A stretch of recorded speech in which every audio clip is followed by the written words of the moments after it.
അദ്വൈതാനുഭൂതി 65-ാമത്തെ മന്ത്രത്തിലേക്ക് കടക്കുക. ഈ മന്ത്രങ്ങളിൽ കൂടിയെല്ലാം നമ്മൾ കടന്നു പോകുമ്പോൾ ഓരോ ദിവസവും നമ്മളെ തിരിച്ചറിഞ്ഞുകൊണ്ടിരിക്കണം. വെറുതെ കേട്ടതുകൊണ്ടായില്ല. ഞാനെന്ന് പറയുന്നത് ഈ നാമരൂപധാരിയായ കുട്ടപ്പനോ ഗോപാലകൃഷ്ണനോ അല്ല. ഈ കുട്ടപ്പനെയും ഗോപാലകൃഷ്ണനെയും ഈ ശരീരത്തിലിരുന്നു കൊണ്ട് ഏതൊരു ചൈതന്യമാണോ പ്രകാശിപ്പിക്കുന്നത്, ഏതൊരു ചൈതന്യമില്ലെങ്കിൽ ഈ ശരീരത്തിലെ നാമരൂപധാരിക്ക് നിലനിൽപ്പില്ലയോ, അതാണ് തൻ്റെ യഥാർത്ഥ സ്വരൂപം, അതാണ് തന്നിലെ യഥാർത്ഥ ഞാൻ എന്നറിഞ്ഞ് ആ അറിവ് നിലയിലേക്ക് ഏതൊരാളാണോ തന്നെ ഉദ്ധരിപ്പിക്കുന്നത്, അതാണ് ആധ്യാത്മികത.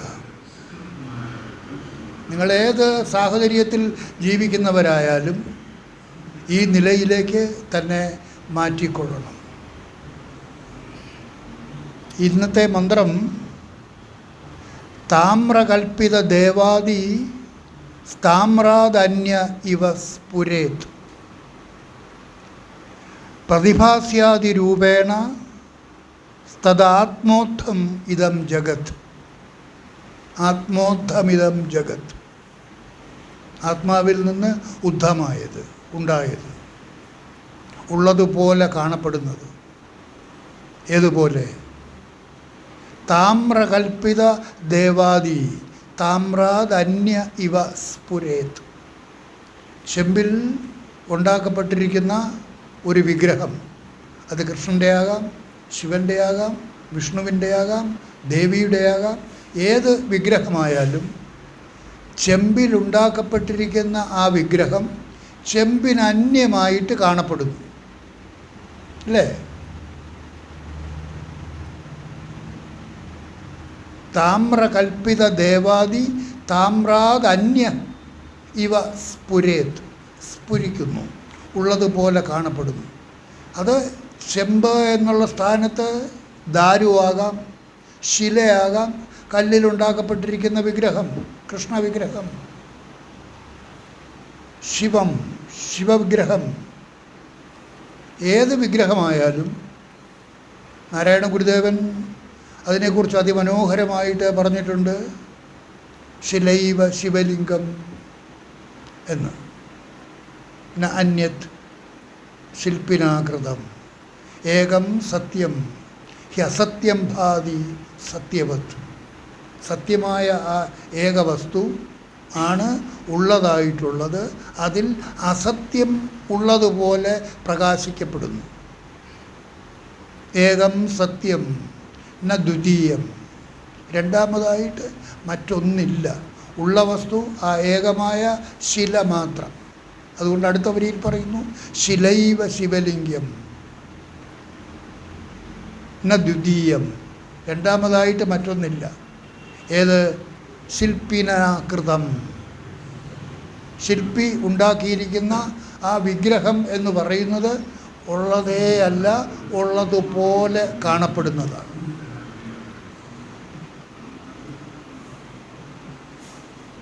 അത് നാരായണ ഗുരുദേവൻ്റെ ദർശനമാലയിലുള്ളതാണ്.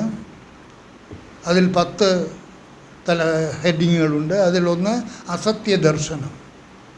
ആ അസത്യ ദർശനത്തിലാണ് ഇത് പറയുന്നത്. നമ്മൾ ഇവിടെ പറയുന്ന ആ മന്ത്രത്തിൻ്റെ അതിമനോഹരമായ ഒരാവിഷ്കാരമാണ് നാരായണ ഗുരുദേവൻ പറഞ്ഞിരിക്കുന്നത്. നമ്മൾ ഉള്ളതുപോലെ കാണപ്പെടുന്ന ഈ പ്രപഞ്ചത്തെ കുറിച്ചാണ് ഈ മന്ത്രത്തിൽ പറയുന്നത്. ഏതുപോലെ? ചെമ്പിൽ അല്ലെങ്കിൽ ഓടിൽ അല്ലെങ്കിൽ മണ്ണിൽ ഉണ്ടാക്കപ്പെട്ടിരിക്കുന്ന, മണ്ണിൽ എന്തെല്ലാം സാധനങ്ങൾ ഉണ്ടാക്കുന്നു, കലം, ചട്ടി, പാന, അടപ്പേട്ടി, തൊട്ടി, ഇതൊക്കെ നാമരൂപാദികൾ പലതായിട്ടുണ്ടാക്കപ്പെടുന്നു. എങ്കിലും അതിലെല്ലാം ഉള്ളതായിട്ടുള്ള ഒരേ ഒരു വസ്തു മണ്ണു മാത്രം, മാത്രം. മൃത്യുകേത്യവ സത്യം.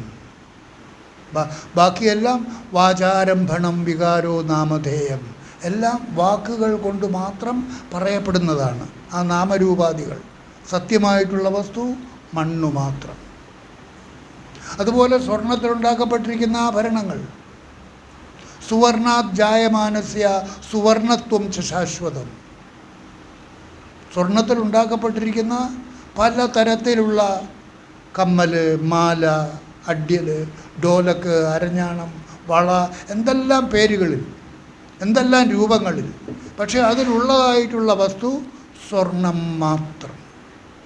അതുപോലെ ഈ പ്രപഞ്ചത്തിൽ നാമരൂപാദികളായിട്ട് കാണപ്പെടുന്ന എന്തും ആ ബ്രഹ്മം മാത്രം.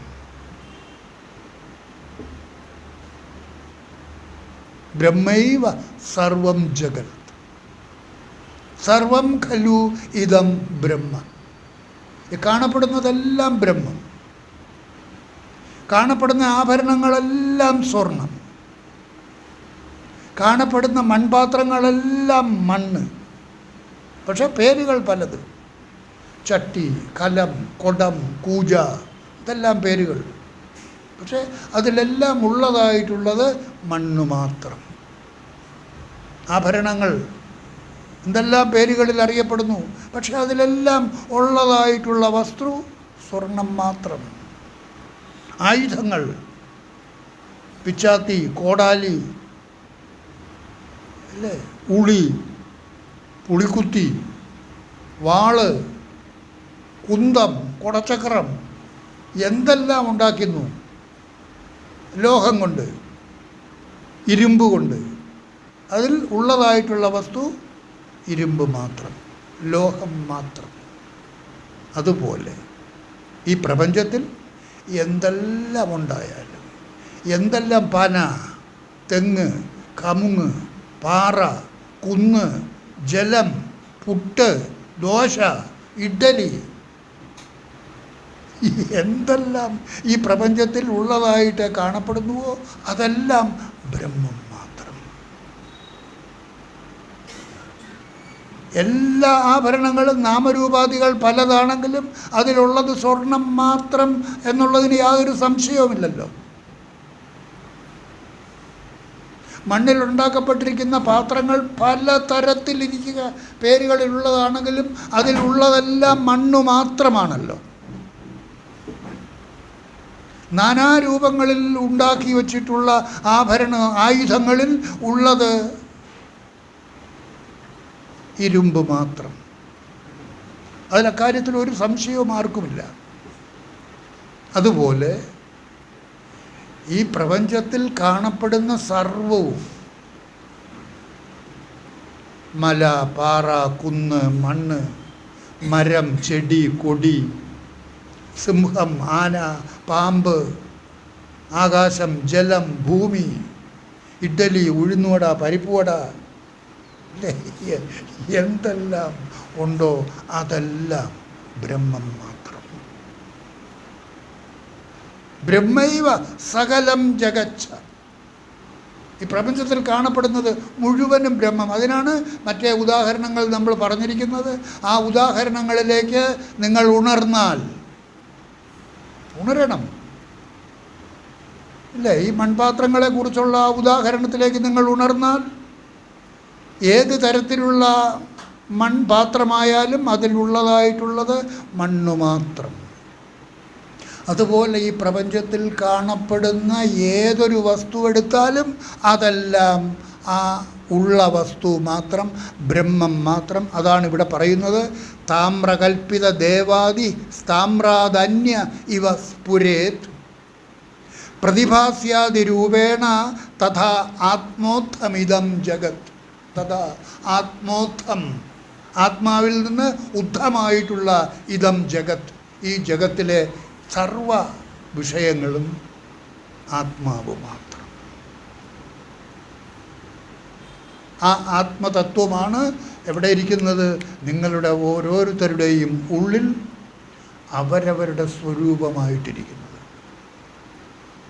അതിനെ കാണിച്ചു തരാൻ സാധിക്കുമോ എന്ന് പറഞ്ഞാൽ നിങ്ങൾ നിങ്ങളുടെ ഉൾക്കണ്ണു തുറന്ന് കണ്ടുകൊള്ളണം. കണ്ണുണ്ടായാൽ പോരാ, കാണണമെന്ന് യേശു ക്രിസ്തു പറയുന്നത് അതുകൊണ്ടാണ്. കണ്ണുള്ളവർ കാണട്ടെ, കാതുള്ളവർ കേൾക്കട്ടെ. ഈ കണ്ണ് ഉണ്ട കണ്ണ് പോരാ.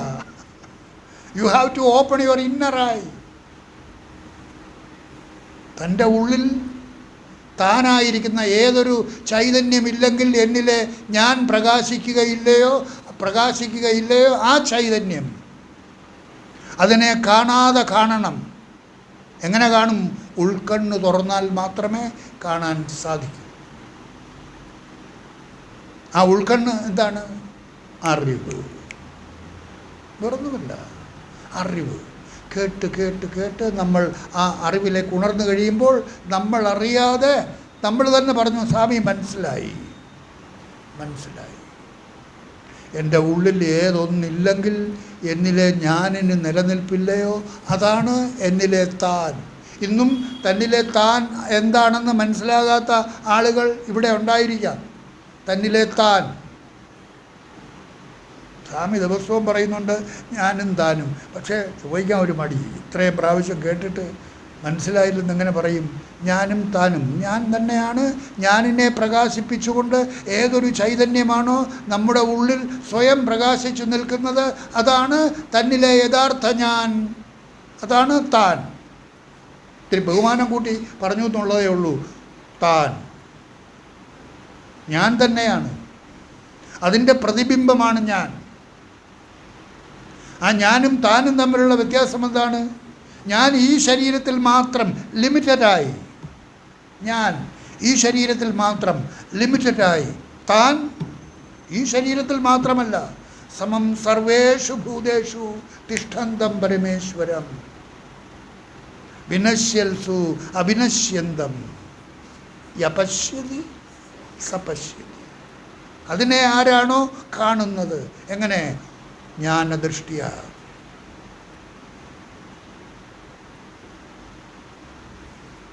സ്വജ്ഞദൃഷ്ടിയ സ്വാത്മാനം യപശ്യതി.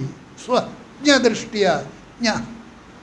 ജായും ജ്ഞായും ജ്ഞാനത്തിൻ്റെ ജ്ഞ. സ്വജ്ഞദൃഷ്ടിയ ജ്ഞാനദൃഷ്ടിയാൽ ആരാണോ സ്വാത്മാനം തൻ്റെ തന്നെ ആത്മാവിനെ ആരാണോ ദർശിക്കുന്നത്, സ്വജ്ഞദൃഷ്ടിയ സ്വാത്മാനം യഃ പശ്യതി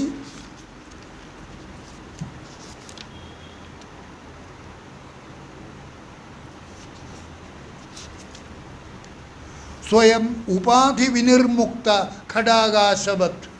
ഉപാധി വിനിർമുക്ത ഘടാകാശവത്. കുടമിരിക്കുന്നു, അപ്പോൾ നമ്മൾ അതിനകത്തിരിക്കുന്ന ആകാശത്തിനെ ഘടാകാശമെന്ന് പറയുന്നു.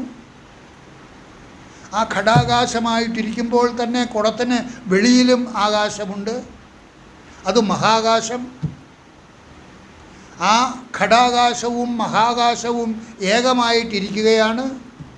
എങ്കിലും കുടമാകുന്ന ഉപാധി ഉള്ളതുകൊണ്ട് കുടത്തിനകത്തിരിക്കുന്ന ആകാശത്തിന് മറ്റൊരു പേര് വന്നു ചേർന്നു, ഘടാകാശം, കൊടാകാശം, കുടാകാശം. സ്വാമി കൊടാകാശം എന്ന് പറഞ്ഞപ്പോൾ നിങ്ങളുടെ ശ്രദ്ധ മറ്റേ കൊടയിലേക്ക് പോകും. കുടം, കുടാകാശം. ഗ്രാമ്യമായിട്ട് നമ്മൾ പറയുമ്പോൾ കുടം, നമ്മൾ കുടം, വെള്ളം കോരാനായിട്ട് കുടം എടുത്തുകൊണ്ട് വരൂ എന്ന് പറയില്ലല്ലോ. കുടം എടുത്തുകൊണ്ട് പോടെ എന്നൊക്കെയല്ലേ പറയുന്നത് ഗ്രാമ്യ ഭാഷയിൽ. അതുകൊണ്ടാണ് കുടം എന്ന് പറഞ്ഞത്. ഒരിക്കൽ ഒരാൾ എഴുതി പറഞ്ഞു, കുടമല്ല സ്വാമി, കുടം എന്ന് പറഞ്ഞു. അപ്പോൾ ആ ഉപാധിയാകുന്ന കുടം അവിടെ ഉള്ളതുകൊണ്ട് അതിനകത്തിരിക്കുന്ന ആകാശം കുടാകാശമായിട്ട് നാം പറയുന്നു, അറിയപ്പെടുന്നു. ആ കുടത്തിനെ ഒന്ന് ഉടച്ചു കളഞ്ഞാൽ എന്താ അവസ്ഥ? കുടത്തിനകത്തിരുന്ന കുടാകാശം എവിടെ പോയി?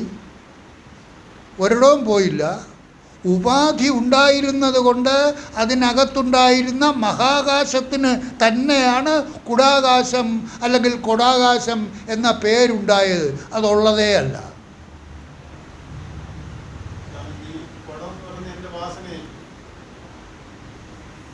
പറയാം, വാസന എങ്ങനെ വേണമെങ്കിലും പറയാം. നിങ്ങൾ അറിവിൻ്റെ തലത്തിൽ നിൽക്കുന്ന അവസരത്തിൽ വാസനയായിട്ട് രൂപപ്പെട്ടിരിക്കുന്നു. എല്ലാം ശരീരമാകുന്ന ശരീരവും വാസന തന്നെയാണ്. അറിവിലേക്ക് ഉണർന്നു കഴിഞ്ഞാൽ അവന് ശരീരമില്ല. ഈ ശരീരമെന്ന് പറയുന്നത് ഈ കുടത്തിന് സമാനമാണ്. കുടമുടഞ്ഞു പോയാൽ കുടത്തിനകത്തിരിക്കുന്ന ആകാശം ഏതുപോലെയാണോ മഹാകാശമായിട്ടിരിക്കുന്നത്, അതുപോലെ ഈ ശരീരമാകുന്ന കുടവും ഉടഞ്ഞു പോയാൽ ശരീരത്തിനകത്തിരിക്കുന്ന ആ ചൈതന്യം ആ പരമാത്മ ചൈതന്യവുമായിട്ട് ഏകീഭവിച്ചിരിക്കുന്നു. ഇപ്പോഴും ഏകീഭവിച്ചാണിരിക്കുന്നത്. കുടത്തിനകത്തിരിക്കുന്ന കുടാകാശമെന്ന പേരിൽ അറിയപ്പെടുമ്പോഴും അത് മഹാകാശമായിട്ട് തന്നെ ഇരിക്കുകയാണ്. അജ്ഞാനം കാരണം നമ്മൾ അറിയുന്നില്ല. ആ അജ്ഞാനമാകുന്ന ഉപാധിയാകുന്ന കുടം അവിടെ ഇരിക്കുന്നു.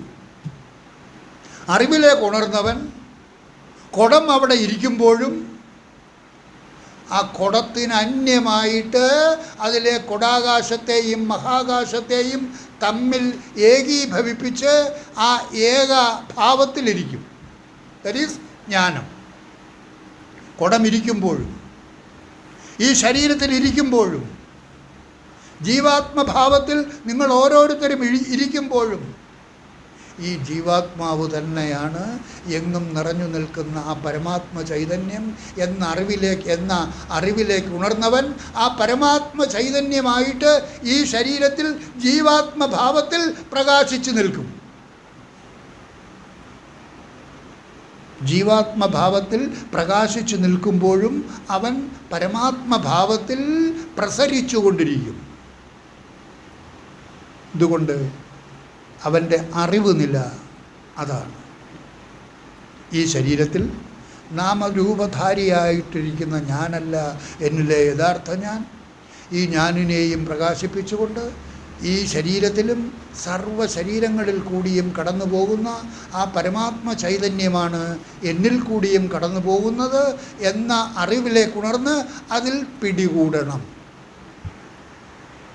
ഏതൊരാളാണോ അതിനെ പിടികൂടി വിടാതെ പിടിച്ചുകൊണ്ടിരിക്കണം.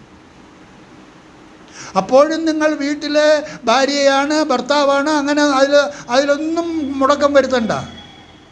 പക്ഷേ നിങ്ങളുടെ വിടാതെ പിടിച്ചുകൊള്ളണം.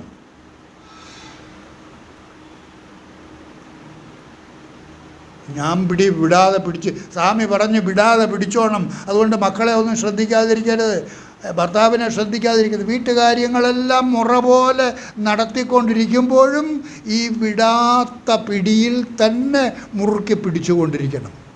ഞാൻ ഈ നാമരൂപധാരിയായ വസുമതിയല്ല, കുട്ടികളുടെ അച്ഛനല്ല, അമ്മയല്ല, ഭർത്താവിൻ്റെ ഭാര്യയല്ല, ഭാര്യയുടെ ഭർത്താവല്ല. ഞാൻ നാമരൂപരഹിതമായ ആ ചൈതന്യ സ്വരൂപം എന്ന് ഉള്ളിൻ്റെ ഉള്ളിൽ ആ അറിവ് തലം നിലനിർത്തിക്കൊണ്ടിരിക്കണം. ഉള്ളിൻ്റെ ഉള്ളിൽ ആ അറിവ് തലം നിലനിർത്തിക്കൊണ്ട് ഇങ്ങനെ മുന്നോട്ട് പോകണം. അതിനെ തന്നെ വിചാരം ചെയ്യണം. തത്ചിന്തനം തത്കഥനം അന്യോന്യം തത് പ്രബോധനം എന്ന് പഞ്ചദശിയിൽ പറയുന്നത് പോലെ അത് ആ പ്രകാശസ്വരൂപത്തിലേക്ക് ആരുടെ ശ്രദ്ധയാണോ ഉണരുന്നത് അത് ആനന്ദമയമാണ്. ആ പ്രകാശസ്വരൂപമെന്ന് പറയുന്നത് ആനന്ദസ്വരൂപം തന്നെയാണ്. ഏതൊരാളാണോ അതിനെ കാണുന്നത് അതിൽ നിന്ന് മാത്രമേ ഈ പ്രപഞ്ചത്തിൽ ആനന്ദം കിട്ടൂ. വേറൊന്നിൽ നിന്നും ആനന്ദം കിട്ടുകയില്ല. വേറെ പ്രപഞ്ചത്തിൽ നിന്ന് കിട്ടുന്നതെല്ലാം സുഖം. ബാഹ്യവിഷയങ്ങളിൽ നിന്നെല്ലാം കിട്ടുന്നത് സുഖം. ബാഹ്യവിഷയങ്ങളിൽ നിന്നൊന്നും ആർക്കും ആനന്ദം ഒരിടത്തു നിന്നും കിട്ടുകയില്ല. ആനന്ദം കിട്ടുന്നത് ആ ആത്മസ്വരൂപത്തിൽ നിന്ന് മാത്രം. ഏതൊരാളാണോ ഞാൻ ആ ആത്മചൈതന്യ സ്വരൂപമാണ് എന്ന ബോധത്തിലേക്ക് ഉണർന്നിരിക്കുന്നത് അയാൾ സദാ ആനന്ദം സ്വരൂപനായിരിക്കും. ആനന്ദം ബ്രഹ്മണോ വിദ്വാൻ ന ബിഭേദി കുതശ്ചന. ഒരു സ്ഥലത്തു നിന്നും അയാൾക്ക് യാതൊരു തരത്തിലുള്ള ഭയപ്പാടും ഉണ്ടാവില്ല. താൻ ആ ബ്രഹ്മസ്വരൂപമായിരിക്കുന്നു. അയാൾ സദാ ആനന്ദസ്വരൂപമായിരിക്കും. വേറെ ഒരു സ്ഥലത്ത് നിന്നും ആ ആനന്ദം കിട്ടുകയില്ല. അതുകൊണ്ട് ഈ ജീവിതത്തിൽ നിങ്ങൾക്ക് നേടാൻ കഴിയുന്ന ആ പരമാത്മനില, അതുകൊണ്ടാണ് അതിനെ പരമനില എന്ന് പറയുന്നത്. ആനന്ദനില, പരമാനന്ദ നില ആർക്കുമാകാം, എല്ലാവർക്കുമാകാം. നിങ്ങൾ ഹിന്ദുവോ ക്രിസ്ത്യാനിയോ മുസൽമാനോ പറയനോ പുലയനോ ഏത് ജാതിയിൽപ്പെട്ടവനായാലും ശരി, ഏത് മതത്തിൽപ്പെട്ടവനായാലും ശരി, ഈ അറിവിലേക്ക്, അത് അമേരിക്കക്കാരനായാലും ശരി, അറേബ്യക്കാരനായാലും ശരി, നീഗ്രോ ആണെങ്കിലും ശരി, മനുഷ്യനാണെങ്കിൽ തിരിച്ചറിവുണ്ടെങ്കിൽ അത് മാത്രമാണ് ഒരേ ഒരു പ്രീ റിക്വസിറ്റ്. മനുഷ്യനായിരിക്കണം, അവന് മാത്രമാണ് തിരിച്ചറിവുള്ളത്. അത് കേൾക്കണം, കേട്ട് മാത്രമേ അറിയാനൊക്കൂ, വേറൊരു തരത്തിലും അറിയാനൊക്കില്ല. അല്ലെങ്കിൽ സ്വാധ്യായത്തിലൂടെ അറിയണമെങ്കിൽ ഇറ്റ് വിൽ ടേക്ക് ടൈം. 50 വർഷം 100 വർഷം. ഞാനെല്ലാം സ്വാധ്യായത്തിലൂടെ ആണ് കടന്നു വന്നത്. എത്രയോ കാലം ഒരേ ഇരിപ്പ്. എവിടെല്ലാം എന്തെല്ലാം ആവശ്യമായിട്ടുണ്ടോ ആ പുസ്തകങ്ങളെല്ലാം മുമ്പിൽ വരുത്തും. അങ്ങനെ ഇപ്പോൾ ഒരു 3000-4000 പുസ്തകങ്ങളുണ്ട്. എത്രയോ കാലമായിട്ട് അതിൻ്റെ മൂട്ടിൽ തന്നെയാണ് ഇരിക്കുന്നത്. ഒരു സംശയം ഇല്ല, ഒരാളിനോടും ഒരു സംശയവും ചോദിക്കാൻ പോയിട്ടില്ല, ഒരു സത്സംഗത്തിനും പോയിട്ടില്ല. നമുക്ക് ആവശ്യമുള്ളതെല്ലാം ഇങ്ങനെ ഒന്നിന് പിന്നാലെ ഒന്നായിട്ട് ഭഗവാൻ തന്നെ തന്നുകൊണ്ടിരിക്കും. നിങ്ങൾ ലക്ഷ്യത്തിലേക്കാണ് നീങ്ങിക്കൊണ്ടിരിക്കുന്നത് എങ്കിൽ, നിങ്ങൾക്ക് ലക്ഷ്യമുണ്ടെങ്കിൽ ഓരോ നിമിഷവും നമ്മളെ ആ ഭഗവാൻ തന്നെ മുന്നോട്ട് നയിച്ചു കൊണ്ടേയിരിക്കും. എങ്ങോട്ടാണ് പോകേണ്ടത്, എന്താണ് വേണ്ടത്? ഒരു പുസ്തകം വായിച്ച്, ഒരു ഉപനിഷത്ത് വായിച്ചു കൊണ്ടിരിക്കുമ്പോൾ അടുത്ത ഉപനിഷത്ത് വേണമെന്നുള്ള തോന്നലുണ്ടായി കഴിയും, ഉടനെ തന്നെ അത് വാങ്ങിക്കും. അങ്ങനെ എല്ലാ ഉപനിഷത്തുകളും നമ്മുടെ മുമ്പിൽ വന്നു ചേർന്നു. ആധ്യാത്മികമായിട്ടുള്ള സർവ്വഗ്രന്ഥങ്ങളും നമ്മുടെ മുമ്പിൽ വന്നു ചേർന്നു. ഒരു സ്ഥലത്തും ഒന്നിനും ഒരു സംശയ നിവാരണത്തിനും വേണ്ടി പോകേണ്ടതായിട്ടില്ല, എല്ലാം നമ്മുടെ കയ്യിൽ തന്നെയുണ്ട്. പക്ഷേ അതിന് വേണ്ടിയിട്ടുള്ള ശ്രമം ഉണ്ടായിരിക്കണം, സ്വാധ്യായം. അതാണ് സ്വാധ്യായത്തിലൂടെ. അല്ല ചുമ്മാ ഒരു പുസ്തകം എടുത്ത് വെച്ച് വായിച്ചുകൊണ്ടിരിക്കുന്നു ഞാൻ സ്വാധ്യായം എന്ന് പറഞ്ഞുകൊണ്ടിരുന്നാൽ പറ്റത്തില്ല. നിങ്ങൾ അതിനു വേണ്ടി സമർപ്പിക്കണം. അതിന് ഇറ്റ് വിൽ ടേക്ക് ടൈം. 10-60 കൊല്ലമായിട്ട് ഞാൻ അതേ ഇരിപ്പിലാണ് ഇരിക്കുന്നത്. ആ തരത്തിലുള്ള ശ്രദ്ധ ഉണ്ടായാൽ സ്വാധ്യായത്തിലൂടെ മുന്നോട്ട് പോകാൻ സാധിക്കും. അതേ സമയത്ത് ആ സ്വാധ്യായത്തിലൂടെ നേടിയതെല്ലാമാണ് നിങ്ങൾക്ക് തരുന്നത്. ഇത് ഒറ്റ പ്രഭാഷണം കേട്ടാൽ മതി. 60 കൊല്ലം സ്വാധ്യായത്തിലൂടെ നേടിയത് ഒരൊറ്റ പ്രഭാഷണം കേട്ടാൽ മതി, നിങ്ങൾക്ക് കിട്ടേണ്ടത് മുഴുവനും കിട്ടും. സാക്ഷാത്കാരം കിട്ടുമോ? എന്താ സംശയം? ഒറ്റ പ്രഭാഷണം കേട്ടാൽ സാക്ഷാത്കാരം കിട്ടില്ലേ? എന്താ കിട്ടാത്തത്? ഞാനെന്ന് പറയുന്നത് ഈ നാമരൂപധാരിയല്ല. ഈ നാമരൂപധാരിയായ എന്നിലിരിക്കുന്ന ആ ചൈതന്യം എന്നെയും പ്രകാശിപ്പിച്ചുകൊണ്ട് ഈ ശരീരത്തിൽ സ്വയം പ്രകാശിച്ചു നിൽക്കുന്ന ആ ചൈതന്യ സ്വരൂപമാണ് എന്നിലെ യഥാർത്ഥ ഞാൻ എന്ന തിരിച്ചറിവിലേക്ക് ഉണർന്നാൽ പിന്നെ വേറെന്താ വേണ്ടത്? തീർന്നു. അതുമാത്രമാണ് വേണ്ടത്. ആ അറിവ് നിലയിൽ നിങ്ങൾ സ്ഥിരപ്പെടണം. ആ അറിവ് നിലയിൽ നിങ്ങൾ നിങ്ങളെ ഉദ്ധരിപ്പിച്ച് അതിൽ സ്ഥിരപ്പെടുത്തിയിരിക്കണം. നിങ്ങൾ അതായിരിക്കണം. ദാറ്റ് ഈസ് ആത്മസാക്ഷാത്കാരം. വേറൊന്നുമല്ല ആത്മസാക്ഷാത്കാരം. ഇത് ഗുരുവിന് പൈസ കൊടുത്ത് പാക്കറ്റിൽ വെച്ചു കൊടുത്താൽ കിട്ടുന്നതല്ല. ഗുരുവിൻ്റെ പുറകെ നടന്നാൽ കിട്ടുന്നതല്ല. ഗുരുവിൻ്റെ വസ്ത്രങ്ങൾ കഴുകി കൊടുത്താൽ കിട്ടുന്നതല്ല. നിങ്ങൾ ഗുരുവിൽ നിന്ന് ശ്രദ്ധാപൂർവം കേട്ട് ആ കേൾക്കുന്ന കാര്യത്തിലേക്ക് നിങ്ങൾ ഉണർന്ന് നിങ്ങളെ അതിലേക്ക് സമർപ്പിക്കണം. യമേ വൈഷ വൃണുതേ തേന ലഭ്യ തസ്യൈഷ ആത്മാ വിവൃണുതേ തനും സ്വാം. ആരാണോ തന്നെ അതിലേക്ക് വേണ്ടി സമർപ്പിക്കുന്നത്, എനിക്കതിനെ തന്നെ അറിയണം എന്ന് ആരാണോ അതിനെ തന്നെ വരിക്കുന്നത്, അവന് മാത്രമേ ആ യാഥാർത്ഥ്യം എന്താണെന്ന് മായ മറമാറ്റി കാണിച്ചു കൊടുക്കുകയുള്ളൂ. എപ്പോഴും നമ്മുടെ ചുറ്റും മായ മുന്നോട്ട് വിടുകയില്ല. ആ അറിവുനില ശ്രദ്ധാപൂർവം ശ്രവിച്ച് കേട്ട് മനസ്സിലാക്കി നിങ്ങൾ അതിലേക്ക് നിങ്ങളെ സമർപ്പിക്കണം. അതാണ് വരണം, കഠോപനിഷത്തിലെ വരണം. നചികേതസിനോട് യമൻ പറഞ്ഞു കൊടുക്കുന്നത് യമേ വൈഷ വൃണുതേ. ഇത് കേൾക്കുന്ന അവസരത്തിൽ തന്നെ ഏതൊരാളാണോ ഇതാണില്ലേ, എത്ര ലളിതമാണ്. ഈ നാമരൂപധാരിയായ ഞാനല്ല എന്നിലെ യഥാർത്ഥ ഞാൻ, ഈ ഞാനിനെയും പ്രകാശിപ്പിച്ചുകൊണ്ട് ഈ ശരീരത്തിൽ സ്വയം പ്രകാശിച്ചു നിൽക്കുന്ന ആ ചൈതന്യം, ആ സാക്ഷി ചൈതന്യം, എന്നിലെ ജാഗ്രത അവസ്ഥയ്ക്കും സ്വപ്നാവസ്ഥയ്ക്കും സുഷുപ്തി അവസ്ഥയ്ക്കും സാക്ഷിയായിരിക്കുന്ന ആ ചൈതന്യം, എന്നിലെ ഇന്നലകൾക്കെല്ലാം സാക്ഷിയായിരിക്കുന്ന ആ ചൈതന്യം, എനിക്ക് ഇപ്പോൾ എൻ്റെ ഇന്നലെയെക്കുറിച്ച് ചിന്തിക്കാൻ സാധിക്കുന്നു. എന്തുകൊണ്ട്? ആ സാക്ഷി ചൈതന്യം എൻ്റെ ഉള്ളിലുള്ളത് കൊണ്ട്. എൻ്റെ കഴിഞ്ഞ ജന്മത്തെക്കുറിച്ചും അത് സാക്ഷിയാണ്. പക്ഷേ എനിക്ക് ഓർക്കാൻ കഴിയുന്നില്ല, ഞാൻ മായയ്ക്കകത്ത് അകപ്പെട്ടിരിക്കുകയാണ്. എന്നാൽ അതിലേക്ക് ആരാണോ തന്നെ ഉണർത്തുന്നത്, അതിന് മാർഗങ്ങളുണ്ട്. അവർക്ക് മുൻ ജന്മങ്ങളിലേക്ക് തൻ്റെ ശ്രദ്ധയെ പിന്നിലേക്ക് നയിക്കാനും സാധിക്കും. അതിൻ്റെ ആവശ്യമില്ല. അതിനേക്ക് നയിച്ച് അതിലേക്ക് നീങ്ങി ആ ജന്മത്തിൽ ചെയ്തിട്ടുള്ള ഭീകരകൃത്യങ്ങളും ഹീനകൃത്യങ്ങളുമൊക്കെ കാണുമ്പോൾ ചിലപ്പോൾ നിങ്ങൾ തന്നെ ഭയപ്പെട്ടു പോകും, ഇതൊക്കെ ഞാൻ ചെയ്തതാണോ? അയ്യോ, അതുകൊണ്ട് ആ തരത്തിലേക്കുള്ള പിന്നിലേക്കുള്ള പോക്കൊന്നും വേണ്ട. ഇപ്പോൾ ഇവിടെ വച്ച് തൻ്റെ യാഥാർത്ഥ്യം എന്താണെന്ന് തിരിച്ചറിഞ്ഞ് അതിലേക്ക്, ആ യാഥാർത്ഥ്യം എന്താണെന്ന് തിരിച്ചറിയുന്നതിനാണ് ഈ മന്ത്രം പറഞ്ഞിരിക്കുന്നത്.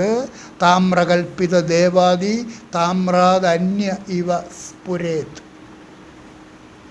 ചെമ്പിൽ പണിഞ്ഞു വച്ചിരിക്കുന്ന വിഗ്രഹം ചെമ്പിനന്യമായിട്ട് പ്രകാശിക്കുന്നത് പോലെ ആ വിഗ്രഹത്തിൽ നിങ്ങൾ ചെന്ന് ശ്രീകൃഷ്ണനെ തൊഴുതുകൊണ്ട് നിൽക്കുമ്പോൾ അത് ശിലയാണ്, അല്ലെങ്കിൽ സ്വർണ്ണ വിഗ്രഹമായിരിക്കും. അതിലുള്ളത് സ്വർണം മാത്രം. പക്ഷേ നിങ്ങൾ സ്വർണത്തെ അല്ല കാണുന്നത്, വിഗ്രഹത്തെയാണ് കാണുന്നത്. വിഗ്രഹത്തെയുമല്ല കാണുന്നത്, നിങ്ങൾ ഭഗവാനെയാണ് ദർശിക്കുന്നത്. അതൊക്കെ ഓരോരുത്തരുടെ ഭാവങ്ങൾക്കനുസരിച്ചാണ്. നിങ്ങളതിൽ ഭഗവാനെ നേരിട്ട് ദർശിക്കുകയാണ് ചെയ്യുന്നത്. യദ്ഭാവോ തദ്ഭവതു. കഴിഞ്ഞ ദിവസം ഞാൻ ഗുരുവായൂരമ്പലത്തിൽ പോയിരുന്നു, ഗുരുപൗർണമിക്ക്. അപ്പോൾ സീനിയർ സിറ്റിസൻസിന് അകത്ത് കയറാനുള്ള ക്യൂ ഉണ്ട്. മിക്കവാറും മണിക്കൂറുകളോളം നിന്നാണ് അതിനകത്ത് കയറുന്നത്. 1000 രൂപ കൊടുത്താൽ പ്രത്യേക കൗണ്ടറുണ്ട്.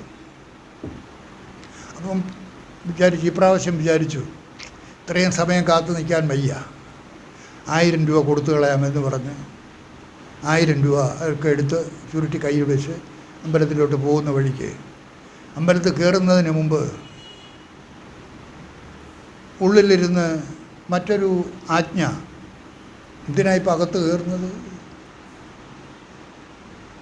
ഇതിനിപ്പോൾ അകത്ത് കയറിയിട്ട് വല്ല കാര്യമുണ്ടോ, അമ്പലത്തിൽ കയറണ്ട എന്ന് പറഞ്ഞ് പൈസ പാക്കറ്റിലോട്ട് ഇട്ടിട്ട് അമ്പലത്തിനകത്ത് കയറി 3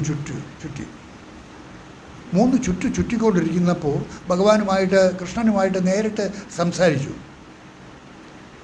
നേരിട്ട് സംസാരിച്ചപ്പോൾ ഞാൻ ചുറ്റിക്കൊണ്ടിരുന്നപ്പോൾ എനിക്ക് മനസ്സിലായി, ഞാനും ഭഗവാൻ കൃഷ്ണനും തമ്മിൽ കൂടി പിണഞ്ഞു കഴിഞ്ഞിരിക്കുന്നു. ഞങ്ങൾ പരസ്പരം കുരുങ്ങി. കഴിഞ്ഞ ഗുരുപൗർണമിയുടെ അന്ന് സംഭവിച്ചതാണ്. പരസ്പരം കുരുങ്ങി. ഇപ്പോൾ ആ കുരുങ്ങിയ അവസ്ഥയിലാണ് ഇരിക്കുന്നത്. ഇതെല്ലാം ഭാവങ്ങളാണ്. നിങ്ങൾക്ക് ഏത് ഭാവമാണോ സ്വീകാര്യം, നിങ്ങൾ ഏത് തരത്തിലേക്കാണോ നിങ്ങൾ ചിന്തിക്കുന്നത്, ആ തരത്തിലുള്ള ദർശനങ്ങൾ നിങ്ങൾക്കുണ്ടാകും, ഭാവങ്ങൾ നിങ്ങൾക്കുണ്ടാകും. അതിലൂടെയെല്ലാം നിങ്ങൾക്ക് കിട്ടുന്നത് അറിവാണ്. അവിടെ ചുരുണ്ട് കിടക്കുകയല്ല വേണ്ടത്, ആ ദർശനത്തിൽ ചുരുണ്ട് കിടക്കുകയല്ല വേണ്ടത്. അതിലൂടെ നിങ്ങൾ നേടിയെടുക്കുന്ന, നമ്മൾ ആർജിക്കുന്ന അറിവിലേക്ക് നിങ്ങൾ ഉണരണം. അറിവാണ് അവിടെ പ്രധാനം. അല്ലാതെ കൃഷ്ണനൊന്നും നിങ്ങളെ സഹായിക്കില്ല. നിങ്ങൾ മാത്രമേ നിങ്ങൾക്ക് സഹായിയായിട്ടുള്ളൂ. കൃഷ്ണനെയും ശിവനെയും ഒക്കെ ഊന്നുവടികളായിട്ട് ഉപയോഗിക്കാനേ നിങ്ങൾക്ക് സാധിക്കൂ. അവരൊന്നും നിങ്ങളെ സഹായിക്കില്ല. അവരൊക്കെ ഉപയോഗിക്കും, അവരുടെയൊക്കെ സഹായം നമുക്ക് ആവശ്യമാണ്. അതൊക്കെ ഊന്നുവടികൾ മാത്രം. സഹായിക്കാൻ നിങ്ങൾ മാത്രം. ഉദ്ധരേദാത്മനാത്മാനം ആത്മൈവ ഹ്യാത്മനോ ബന്ധു ആത്മൈവ രിപുരാത്മനഃ. തന്നെ താൻ തന്നെ ഉദ്ധരിപ്പിക്കുന്നില്ലെങ്കിൽ താൻ തന്നെയാണ് തൻ്റെ ശത്രു. ആത്മൈവ രിപു ശത്രു. അതുകൊണ്ട് ഏത് നിലയിലേക്കും നിങ്ങൾക്ക് നിങ്ങളെ ഉദ്ധരിപ്പിക്കാൻ സാധിക്കും. വേണ്ടത് ശ്രദ്ധ, ലക്ഷ്യബോധം. നിങ്ങൾ ഈ കേൾക്കുന്നതിലൂടെ നിസ്സാരമായിട്ട് നിങ്ങൾക്ക് അതിനെ പ്രാപിക്കാനുള്ളതേ ഉള്ളൂ. ഞാനെന്ന് പറയുന്നത് ഈ നാമരൂപധാരിയല്ല, പുരുഷനോ സ്ത്രീയോ അല്ല. ശങ്കരാചാര്യസ്വാമികൾ നിർവാണമഞ്ജരിയിൽ പറയുന്നു,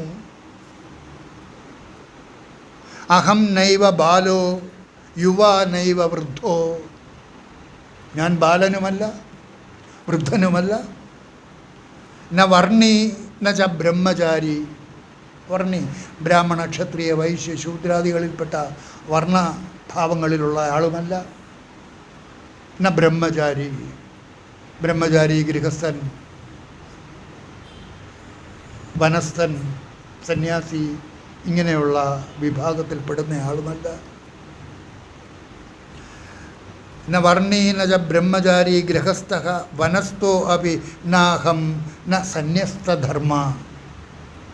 സന്യാസധർമ്മത്തിൽ കഴിയുന്ന ആളുമല്ല. പിന്നെ ജഗജ്ജന്മനാശൈക ഹേതു. ഈ ജഗത്തിനെ മുഴുവനും ഇല്ലാതാക്കി കളയുന്ന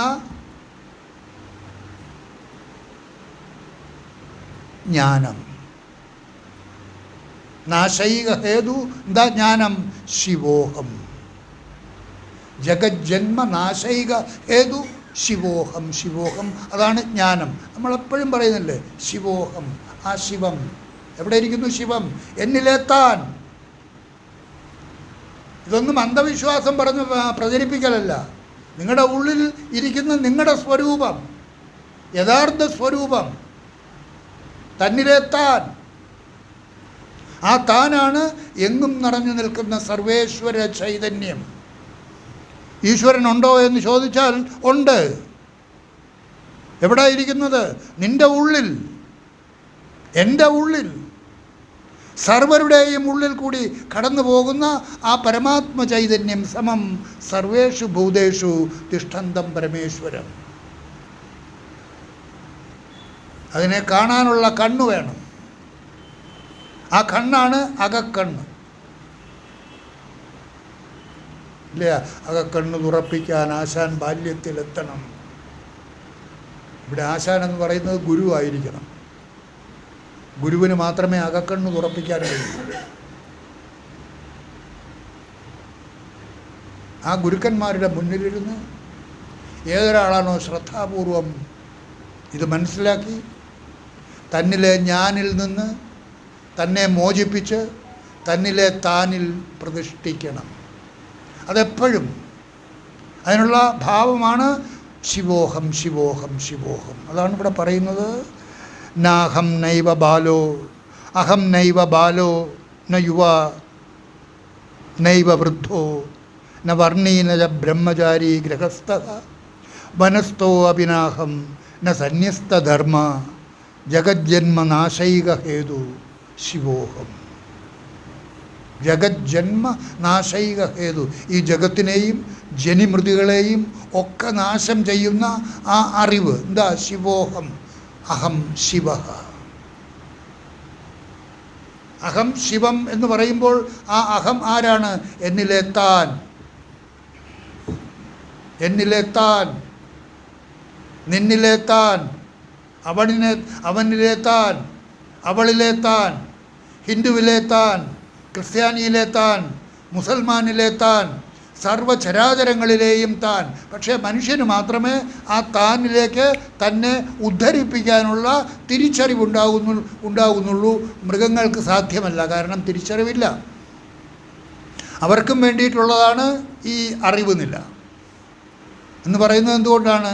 ആ മൃഗങ്ങളും മനുഷ്യ ശരീരത്തിലേക്ക് വന്നുകൊണ്ടിരിക്കുകയാണ്. അനവധി ശരീരങ്ങളിലേക്ക് മാറി മാറി മാറി മാറി കടന്നു വരണം. ഇതെല്ലാം എവിടുന്നാണ്? കർമ്മഫലാനുസാരം അവരവർ ചെയ്തിട്ടുള്ള കർമ്മങ്ങളുടെ ഫലങ്ങൾ അനുഭവിക്കുന്നതിന് വേണ്ടിയിട്ട് ഓരോരോ ശരീരങ്ങളിൽ കൂടി ജനിച്ചും മരിച്ചും ജനിച്ചും മരിച്ചും ഇങ്ങനെ സംസരിച്ചു കൊണ്ടിരിക്കുകയാണ്. പുനരഭിജനനം, പുനരഭിമരണം, പുനരഭിജനനി, ജഡരേ ശയനം എന്ന മട്ടിൽ ഇങ്ങനെ സംസാരം തുടർന്നുകൊണ്ടിരിക്കുകയാണ്. അതിനൊരു ഫുൾ സ്റ്റോപ്പ് ഇടണം. എവിടെ വെച്ച്? ദാ ഇവിടെ വെച്ച്, ഇതുപോലെയുള്ള സത്സംഗങ്ങളിൽ വെച്ച്. ആ സത്സംഗങ്ങളിലൂടെ തിരിച്ചറിവ് നേടി സ്വയം പ്രഖ്യാപിക്കണം, ഐ ആം നോട്ട് ദിസ്, ഞാൻ ഐ ആം ദ താൻ.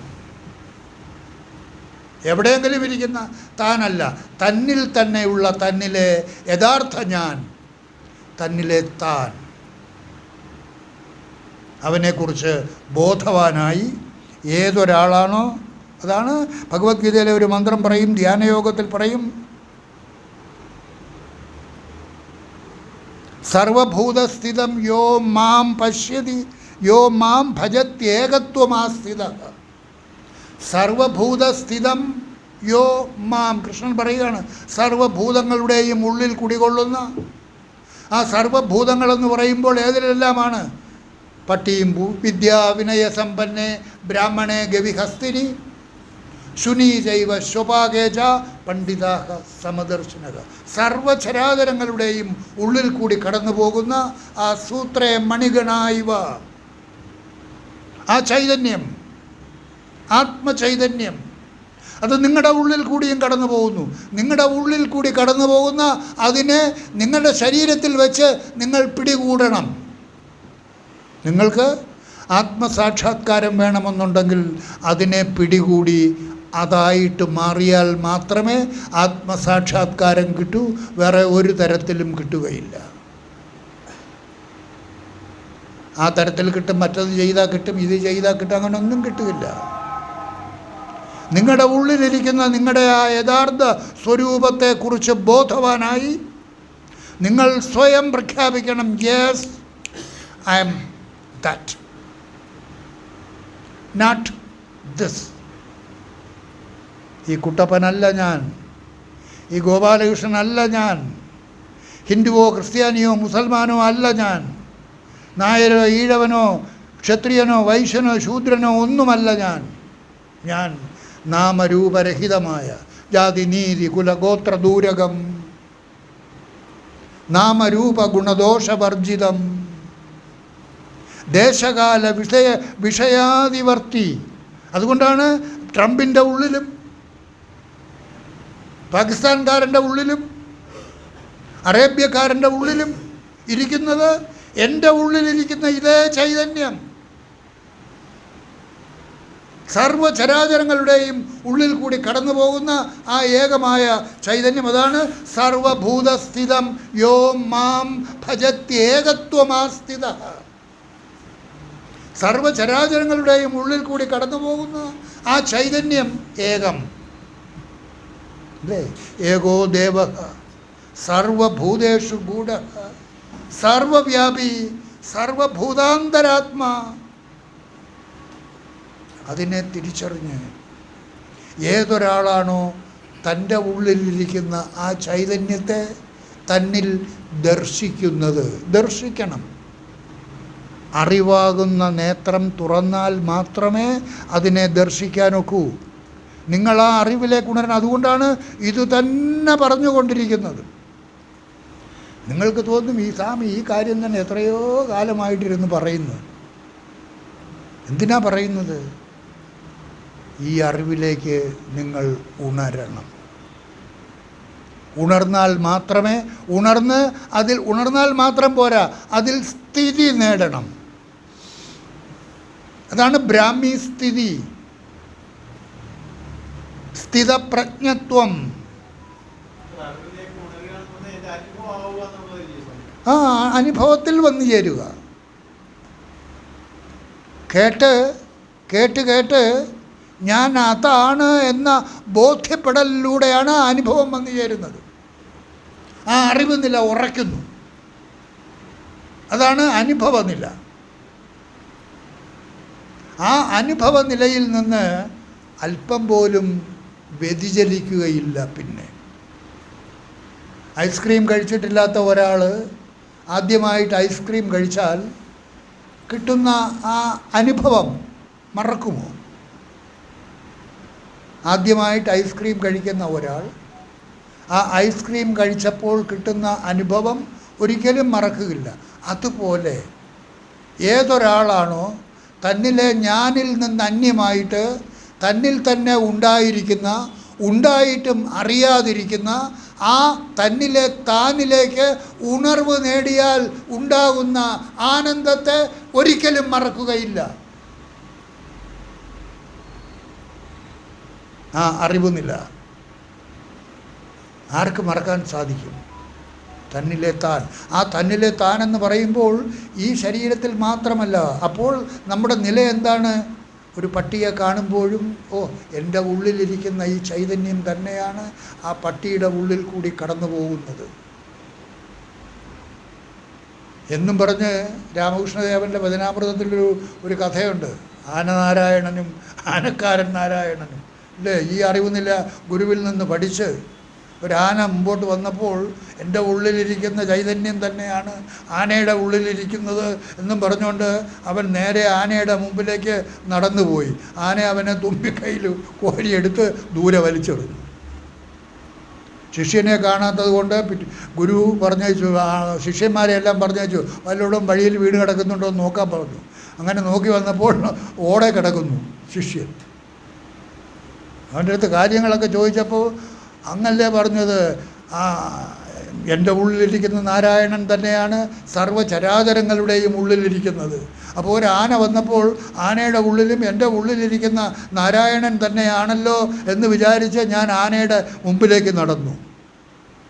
അപ്പോഴാണ് ഗുരു പറഞ്ഞത്, എടാ ആനപ്പുറത്തിരുന്ന ആനക്കാരൻ നാരായണൻ നിന്നോട് വഴിമാറി പോകാൻ പറഞ്ഞില്ലേ, നീ കേട്ടോ? അത് കേട്ടില്ല. ആനനാരായണനെ പോലെ തന്നെ ആനക്കാരൻ നാരായണനുമുണ്ട്. അവൻ പറയുന്നത് കേൾക്കണം. അതാണ് വിദ്യാവിനയ സമ്പന്നെ ബ്രാഹ്മണേ ഗവിഹസ്തിനി ശുനി ജൈവ ശുഭാകേജ പണ്ഡിതാഹ സമദർശിന.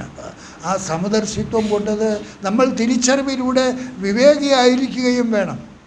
ഇതുപോലെ ചെന്ന് കയറിക്കൊടുക്കരുത്. ആനയുടെ മുമ്പിലേക്ക് ചെന്ന് കയറിക്കൊടുക്കരുത്. എല്ലാത്തിനെയും ബുദ്ധിപൂർവ്വം നാം കൈകാര്യം ചെയ്യണം. അതിനാണ് എല്ലാവർക്കും തിരിച്ചറിവുള്ളത്. അതുകൊണ്ട് ഈ മന്ത്രം അതിമനോഹരമായൊരു മന്ത്രമാണ്. താമ്രകൽപ്പിത ദേവാദി താമ്രാദന്യ ഇവ സ്ഫുരേത് പ്രതിഭാസ്യാദിരൂപേണ തദാത്മോത്ഥം ഇദം ജഗത്. നാരായണ ഗുരുദേവൻ്റെ മന്ത്രം പറഞ്ഞു.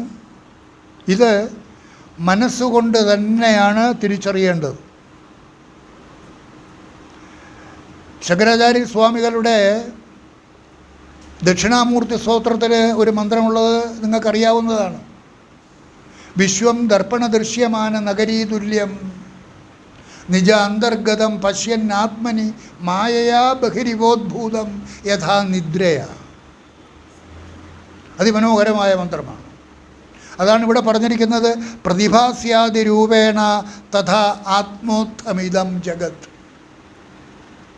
പ്രതിഭാസിച്ചു കൊണ്ടിരിക്കുന്ന ഈ ജഗത്ത് ആത്മാവിൽ നിന്ന് ഉദയം ചെയ്തത് തന്നെയാണ്.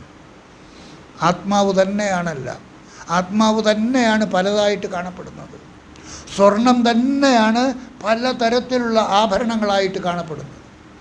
മണ്ണ് തന്നെയാണ് പലതരത്തിലുള്ള രൂപങ്ങളായിട്ട് കാണപ്പെടുന്നത്.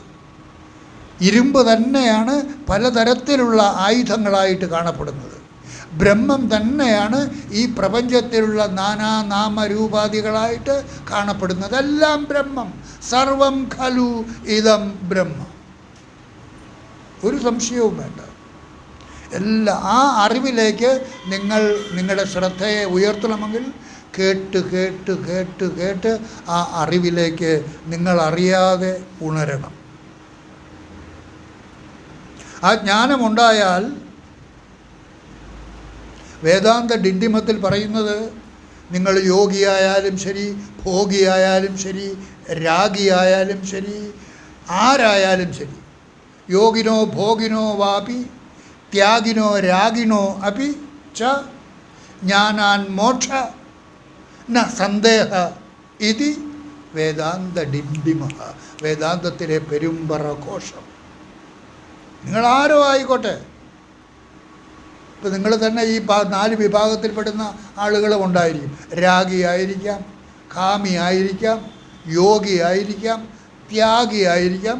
പലതരത്തിലുള്ള ഭാവങ്ങളാണ് ഓരോരുത്തരിലും ഉള്ളത്. അതൊക്കെ ആയിക്കോട്ടെ, അങ്ങനെ തന്നെ ആയിക്കോട്ടെ. അതൊക്കെ ലൗകികത്തിൽ വന്ന് ഭവിച്ചിരിക്കുന്നതാണ്. അതൊക്കെ ആണെങ്കിൽ തന്നെയും നിങ്ങൾ കേട്ടുകൊണ്ടിരിക്കുന്ന ഈ അറിവ്, ഈ രാഗിയായ ഞാനിലിരിക്കുന്ന ഞാനല്ല എന്നിലെ യഥാർത്ഥ ഞാൻ, ഈ ഞാനിനെയും പ്രകാശിപ്പിച്ചുകൊണ്ട് എന്നിൽ സ്വയം പ്രകാശിച്ച് നിൽക്കുന്ന എന്നിലെ താൻ രാഗിയല്ല. കാമിയായിരിക്കുന്ന എന്നിലെ ഞാനിൽ സ്വയം പ്രകാശിച്ചു നിൽക്കുന്ന എന്നിലെ താൻ കാമിയല്ല. സന്യാസവേഷവും കെട്ടി അഭിമാനിച്ച് നടക്കുന്ന ആ സന്യാസിയുടെ ഉള്ളിലിരിക്കുന്ന തന്നിലെ താൻ സന്യാസിയല്ല.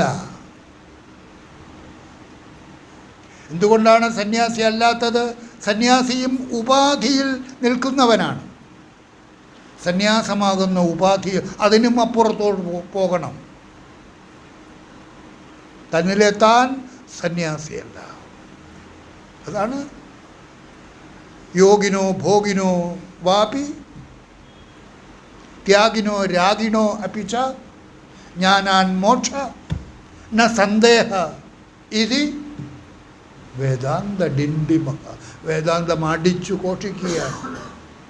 നീ നിന്നിലെ താനിലേക്ക് നിന്നെ ഉയർത്തുകയാണെങ്കിൽ അതുതന്നെയാണ് മോക്ഷം. ന സന്ദേഹ. ഇത്ര ഉറപ്പ് വേറെ എവിടെ നിന്ന് കിട്ടും? വേദാന്തത്തിൽ നിന്ന് കിട്ടും. ഇതാണ് വേദത്തിൻ്റെ അന്തം. വേദം എന്ന് പറഞ്ഞാൽ അറിവ്. അറിവിൻ്റെ അവസാനത്തെ നിലയാണ് ഇത്. നിങ്ങളുടെ ഉള്ളിലിരിക്കുന്ന ആ ചൈതന്യ സ്വരൂപം, അതാണ് നിങ്ങളുടെ യഥാർത്ഥ സ്വരൂപം എന്ന് ഏതൊരാളാണോ തിരിച്ചറിഞ്ഞ് സദാസമയവും സോഹം സോഹം ചിദഹം ചിദഹം ശിവോഹം ശിവോഹം ശിവോഹം എന്ന ഭാവത്തിൽ ഇരിക്കുന്നത്, മന്ത്രമൊന്നും ചൊല്ലണ്ട, ആ ഭാവം മാത്രം മതി. ഭാവമില്ലാതെ ശിവോഹം ശിവോഹം എന്ന് പറഞ്ഞുകൊണ്ടിരുന്ന ഒരു പ്രയോജനവുമില്ല. ഇല്ല, 24 മണിക്കൂറും രാമകൃഷ്ണദേവൻ ആ രാമേന്ദ്ര ബ്രഹ്മചാരിയോട് വന്ന് പറഞ്ഞത്, ദക്ഷിണേശ്വരൻ ക്ഷേത്രത്തിൽ വന്ന് കുത്തിയിരുന്ന് സദാ ശിവോഹം ശിവോഹം ശിവോഹമെന്ന് ജപിച്ചുകൊണ്ടിരിക്കുന്ന ബ്രഹ്മചാരിയുടെ അടുത്ത് ഒരു ദിവസം രാമകൃഷ്ണദേവൻ വന്ന് പറഞ്ഞു, ചുമ്മാ ഇങ്ങനെ ശിവോഹം ശിവോഹം എന്ന് പറഞ്ഞുകൊണ്ടിരുന്നാൽ ഒന്നും കിട്ടത്തില്ല. ആ ഭാവത്തിലേക്ക് നീ ഉണർന്നിട്ടുണ്ടോ? ആ ഭാവമില്ലാതെ വെറുതെ ശിവോഹം എന്ന് ചൊല്ലിയാൽ ഒരു ഫലവും ഉണ്ടാവുകയില്ല. ആ ഭാവത്തിലേക്ക് നീ ഉണരണം. എന്നതിന് ശേഷം മാത്രമേ ശിവോഹം എന്ന മന്ത്രം പറയാവൂ. പിന്നെ സ്വാമി ഇവിടെ എല്ലാവരോടും ശിവോഹം ജപിക്കാൻ പറഞ്ഞതോ? എന്താ, അതിനു മുമ്പ് ഈ ഭാവത്തിലേക്ക് ഉണരാൻ വേണ്ടിയിട്ടുള്ള അറിവ് തന്നില്ലേ? എത്രയോ തന്നു. ആ ഭാവത്തിലേക്ക് നിങ്ങളെ ഉയർത്തുന്നില്ലെങ്കിൽ ആരാ കുറ്റക്കാർ? നിങ്ങൾ തന്നെയാണ്. നിങ്ങൾക്കതിൻ്റെ ഫലം വേണമെന്നുണ്ടെങ്കിൽ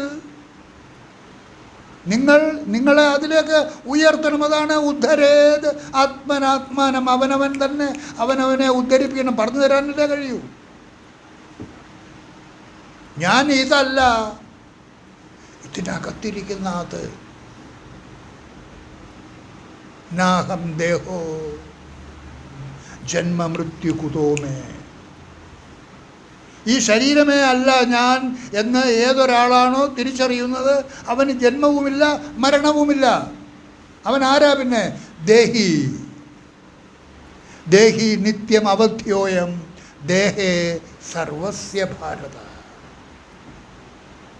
ദേഹത്തിലിരിക്കുന്നത് കൊണ്ട് അതിനെ ദേഹി എന്ന് പറയുന്നു. ആരാ ദേഹി? തന്നിലെ താൻ. ഇവിടെ ആണെന്നോ പെണ്ണെന്നോ ഒരു വ്യത്യാസവുമില്ല. സ്ത്രീകൾക്ക് ദീക്ഷ കൊടുക്കുന്നതൊക്കെ കാര്യത്തെയൊക്കെ ഞാൻ നിഷേധിക്കുന്നത് ഇതുകൊണ്ടാണ്. ഇവിടെ സ്ത്രീകൾക്കും പുരുഷനും തമ്മിൽ യാതൊരു വ്യത്യാസവുമില്ല. ഒരു പുരുഷന് ഏത് തരത്തിൽ ഈ അറിവ് നില സ്വീകരിക്കാൻ സാധിക്കുമോ അതേ നിലയിൽ തന്നെ ഒരു സ്ത്രീക്കും ഈ അറിവ് നില സ്വീകരിക്കാനും ആ നിലയിലേക്ക് തന്നെ ഉദ്ധരിപ്പിക്കാനും സാധിക്കും. സ്വാതന്ത്ര്യമുണ്ട്. ന സ്ത്രീ സ്വാതന്ത്ര്യം അർഹതി എന്നൊക്കെ പറഞ്ഞിരിക്കുന്നത് ലൗകിക കാര്യസാധ്യത്തിന് വേണ്ടി പറഞ്ഞിട്ടുള്ളതാണ്.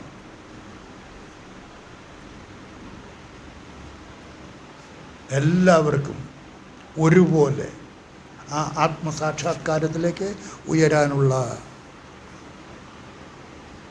വേറെ ഒരു ഡിണ്ടിമം അഭേദദർശനം മോക്ഷ സംസാരോ ഭേദദർശനം.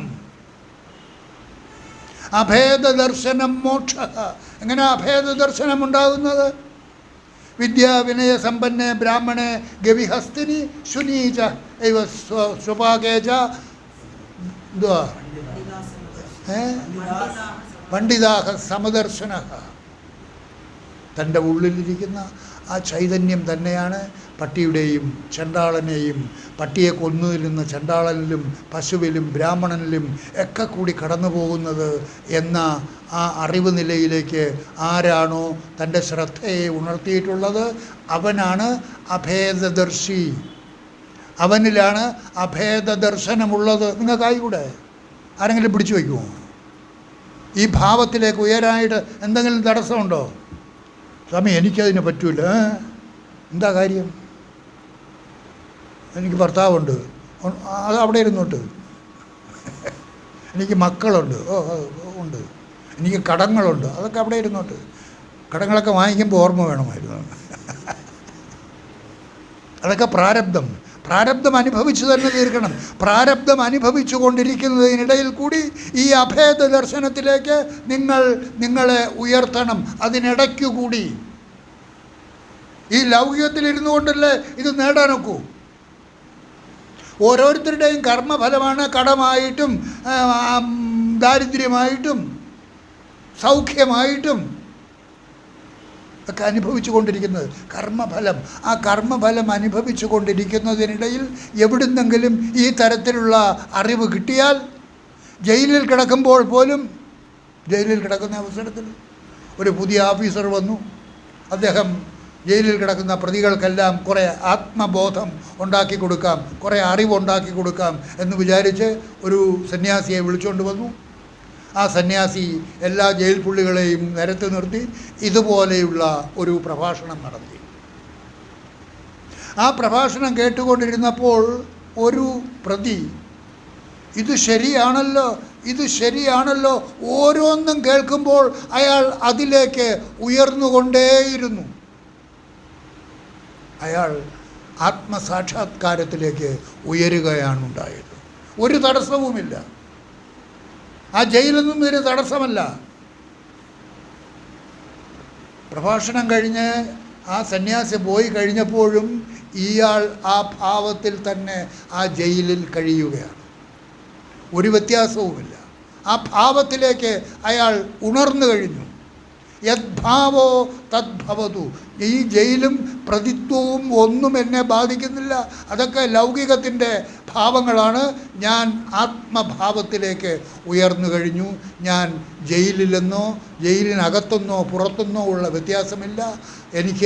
ഞാൻ എൻ്റെ ഉള്ളിലിരിക്കുന്ന ആ ആത്മചൈതന്യമാണെന്നുള്ള ബോധത്തിലേക്ക് ജയിലിൽ കിടക്കുന്ന ഒരാളിന് പോലും ഉയരാൻ കഴിയുമെങ്കിൽ പൂർണ്ണ സ്വാതന്ത്ര്യത്തോടു കൂടി കഴിയുന്ന നിങ്ങൾക്ക് എന്തുകൊണ്ട് സാധ്യമാകുന്നില്ല?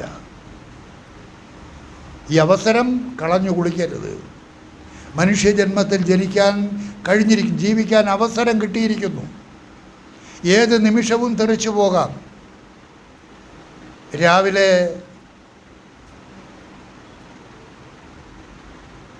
പുൽത്തുമ്പിൻ്റെ അറ്റത്ത് തുഷാരകണം പോലെ ഇറ്റ് വീഴാണ്ടിരിക്കുന്ന തുഷാരകണം പോലെയാണ് നമ്മുടെ ജീവിതം. ഏത് നിമിഷവും ഇറ്റ് വീഴാം, ഏത് നിമിഷവും തകർന്നു പോകാം, വെടിയേണ്ടി വരും. ഇന്നലെ ഇന്ന് പത്രത്തിൽ കണ്ടില്ലേ വാർത്ത?